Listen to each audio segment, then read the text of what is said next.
Hebrew scripture reading for this morning is the beginning of Genesis, a creation story.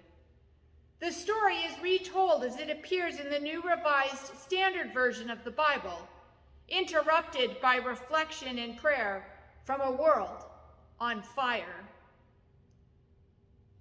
In the beginning, when God created the heavens and the earth was a formless void, and darkness covered the face of the deep, while a wind from God swept over the face of the waters.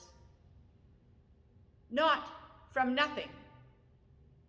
God creates order from watery chaos, from the deep, where there are tides and currents, rogue waves, a churning power beyond control. God create order from fiery chaos, from walls of flame and smoldering ash. Wind from God that moved over the waters, can it be, please, that you, this wind that moves, carry water, much needed water? God, watery deep and fiery expanse, they scare us, displace us, unsettle us. The deep, the expanse, has us cry, enough already. Water, fire, inhospitable, uninhabitable. And yet creation stories the world over repeat, reassure, remind that within, from chaos, there is life, luscious, vibrant, and verdant.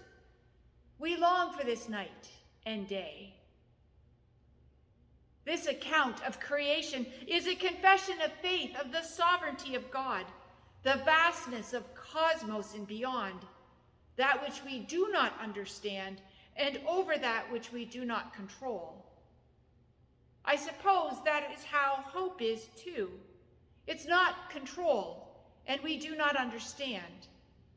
Hope springs forth from a place of quiet brooding, in the deep where it is waiting to be carried on the wind, to be inhaled by plant and animal, by humans, to mix in with the ashes of life, where it gathers its power in hearts, minds, and spirits.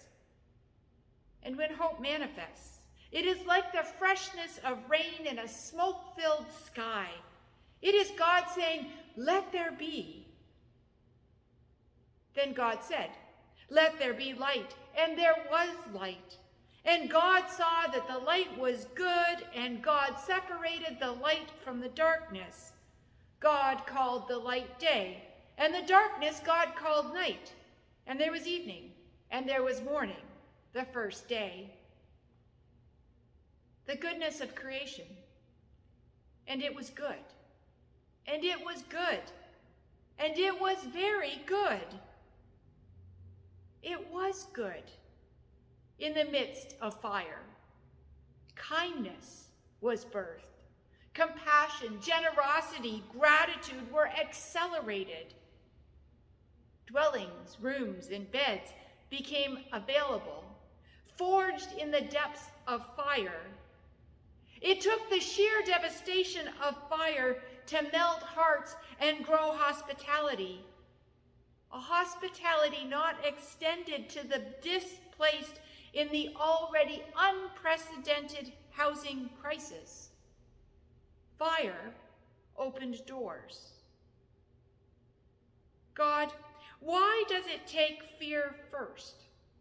Emotional turmoil, devastation beyond understanding, before humans create space, create home, create commonwealth. God, we hear the creation story where creation is accomplished by you separating, ordering, and naming. Out of the ashes, create in us a will to create home for every plant, animal, and human. A sacred place that is habitable and hospitable. And God saw that it was good. And there was evening and there was morning every day. And God said, "Let there be a dome in the midst of the waters, and let it separate the waters from the waters." So God made the dome and separated the waters that were under the dome from the waters that were above the dome. And it was so. God called the dome sky. And there was evening, and there was morning, the second day. God named the dome sky. Sky with a capital S. A name like yours or mine, given to a living, breathing, created entity. Sky. God created with purpose. It is where the wind blows and the Spirit plays. Sky renews, recreates water from one form to another. Sky is illumined by sunshine. Sky is the bearer of messages and warnings. Red sky at night is a sailor's delight.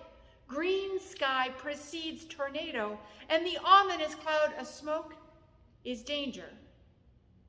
Sky holds smog and is increasingly filled with alien particles, and yet, despite human interference disturbing sky to the glory of God is the vessel, the backdrop for the brilliant dance of the aurora borealis.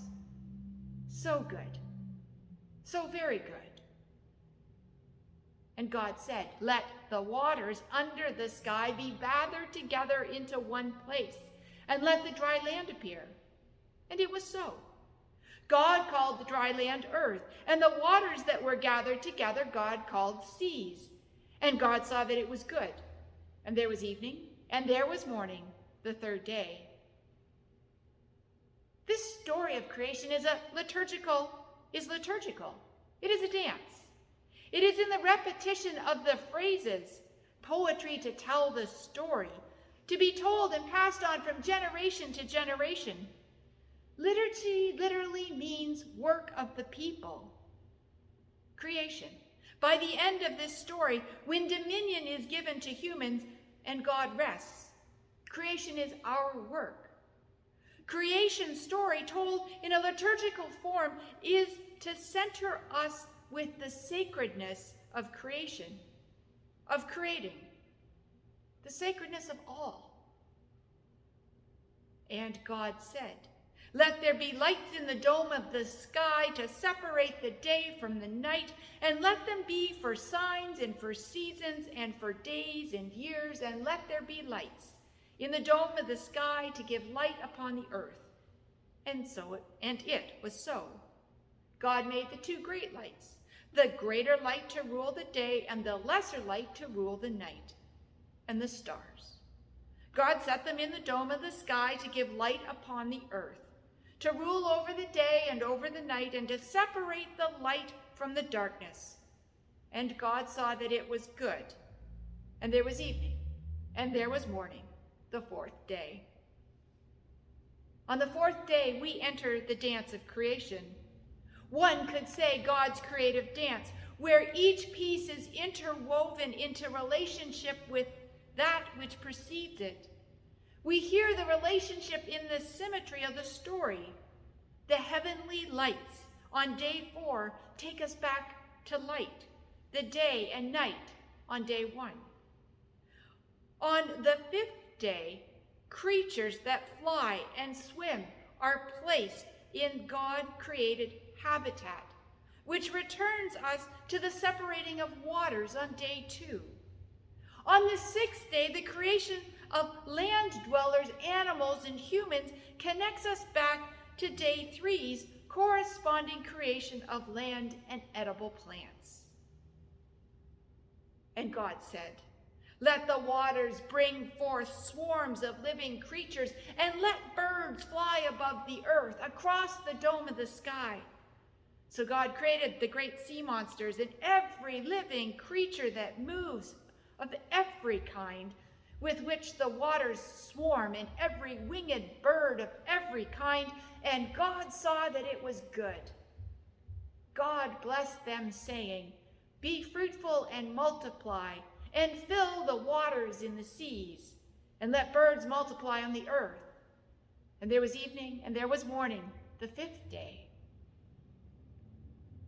God blessed the birds, the bees, the swarms of living creatures, rabbits, mice, weasels, deer, worms, foxes, and so many more. They too have lost their habitats, their homes, their nests and eggs, their dens and cubs, their spaces to creep and soil to burrow in. We speak words of blessing. Peace be with all creatures. God, breathe over the waters, breathe over the fire-scarred earth, and continue creation. Provide home, sacred dwelling. And God said, let the earth bring forth living creatures of every kind, cattle and creeping things and wild animals of the earth of every kind. And it was so.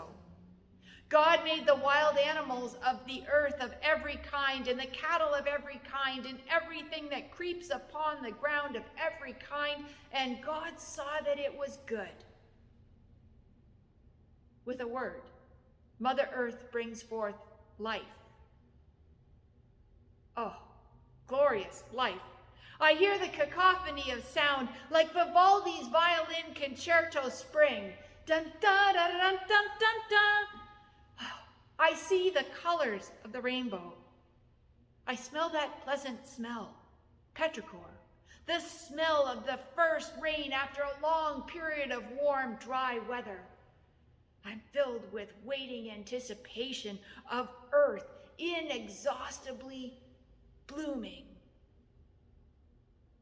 Then God said, let us make humankind in our image, according to our likeness, and let them have dominion over the fish of the sea, and over the birds of the air, and over the cattle, and over all the wild animals of the earth, and over every creeping thing that creeps upon the earth. God, you took a grand risk. Dominion in the hands of humankind. No financial advisor or board of directors would have sanctioned such an action. You have such hope and faith in creatures that cause so much destruction. Creatures that can be blamed for the world being on fire. Yet there you are, moving over the face of the waters in humanity's tears, in the depth of their being. You told the prophet Isaiah, who told us, when you pass through the waters, I will be with you. Through the rivers, they shall not overwhelm you. And when you walk through fire, you shall not be burned, and the flame shall not consume you. Our experience, God, this mini apocalypse of fire, let it refine us, our hearts, our capacity for hospitality, our patience for creating habitable and relational places, so that dominion is not acting with power, but understood as living the sacred. So God created humankind in God's image. In the image of God, God created them. Male and female, God created them.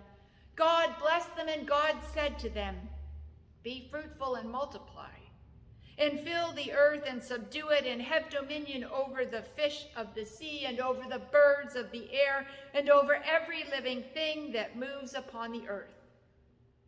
God said, see, I have given you every plant yielding seed that is upon the face of the earth, and every tree with its fruit. You shall have them for food. And to every beast of the earth, and to every bird of the air, and to everything that creeps on the earth, everything that has the breath of life, I have given every green plant for food. And it was so.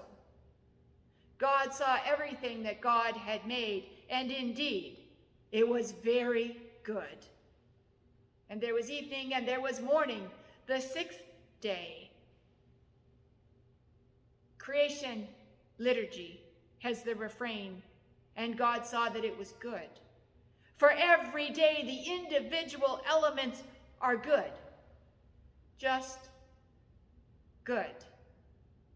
But on that last day, when all is complete and all is together, the whole is very good. Relationship, connectivity, reliance on the elements of the day before, dependence, the web of life, together as a whole, is very good.